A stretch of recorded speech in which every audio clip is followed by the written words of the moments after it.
কালকে বিকেলে যে কাবাবটা বানিয়েছিলাম সেটা কিন্তু একদমই নিরামিষ। কিডস পার্টি হোক কি কিটি পার্টি, বাজিমাত করতে হলে এই রেসিপিটা একবার অবশ্যই বানিও। এর জন্য প্রথমে কিছুটা গরম জল করতে দিয়েছি, যার মধ্যে কিছুটা ব্রোকলি, বিনস, মটরশুঁটি আর পালং শাক দিয়ে দিয়েছি। এগুলোকে ফোটানোর কোনো দরকার নেই, সামান্য ভাপিয়ে নিতে হবে, তারপর এরকম করে জলটা ছেঁকে নিতে হবে, তারপর ঠান্ডা করতে রেখে দিয়েছি। সাথে নিয়েছি কিছুটা গাজর আর ক্যাপসিকাম। গাজরগুলোকে এরকম ছোট্ট ছোট্ট করে কেটে নেব, ক্যাপসিকামটাও ঠিক একইভাবে ছোট করে কেটে রেখে দেব। সাথে নিয়েছি যে পেঁয়াজটা, সেটাকেও কুচিয়ে নেব। আমি এই রেসিপিতে রসুনের ইউজ করেছি, তোমরা যদি রসুনটা বাদ দিতে চাও অবশ্যই দিতে পারো, তাতেও এই রেসিপিটা খুবই সুন্দর হয় খেতে। এবার এই সবজিটাকে ভালো করে জল নিংড়ে নিয়ে এটাকে একটা পেস্ট বানাবো। একদম পেস্ট করবে না, আমাকে দেখবে পালস মোডে আমি চালিয়েছি এটাকে, করে নিয়ে এরকম টেক্সচার এসছে। পুরো কিন্তু একদম মিহি পেস্ট বানাইনি, দেখো, না হলে টেস্টটা ভাল লাগবে না। এবার একটা কড়াইয়ের মধ্যে সামান্য জিরে ফোড়ন দিয়েছি আর আদা রসুন বাটা দিয়েছি। আদা রসুনটাকে ভালো করে কাঁচা গন্ধটা কাটিয়ে নিয়ে পেঁয়াজ কুচি দিয়ে দেবো। পেঁয়াজটা সামান্য যখন নরম হয়ে আসবে এর মধ্যে গাজর আর ক্যাপসিকামটা দিয়ে দেবো। কোনো সবজিকেই এখানে বেশি ভাজার দরকার নেই, সামান্য ভেজে নিলেই হবে, জাস্ট কাঁচা গন্ধটা সরাতে হবে। আর এই মিক্সিতে যে বাটাটা ছিল সেটাকেও এর মধ্যে ভালো করে নেড়েচেড়ে মিশিয়ে নিয়েছি। এবার এটাকে ঠান্ডা করতে রেখে দেবো। ততক্ষণে আমি কিছুটা আলু সেদ্ধ করে রেখেছিলাম।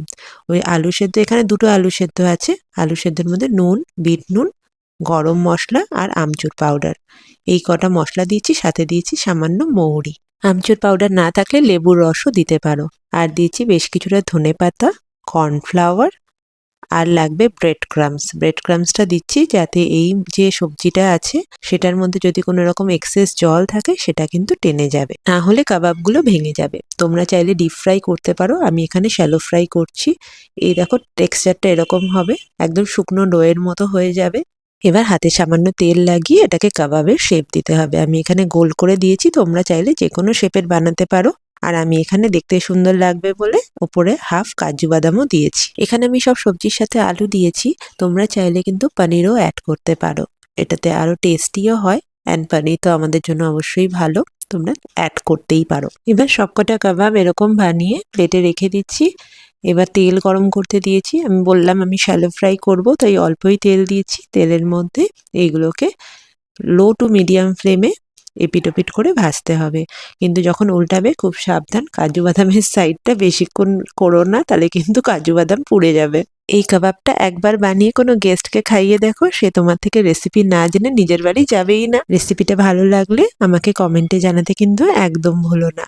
কমলিকা হোম কিচেনের একটা নতুন রেসিপি নিয়ে খুব শিগগিরই তোমাদের সবার সাথে আবার দেখা হবে।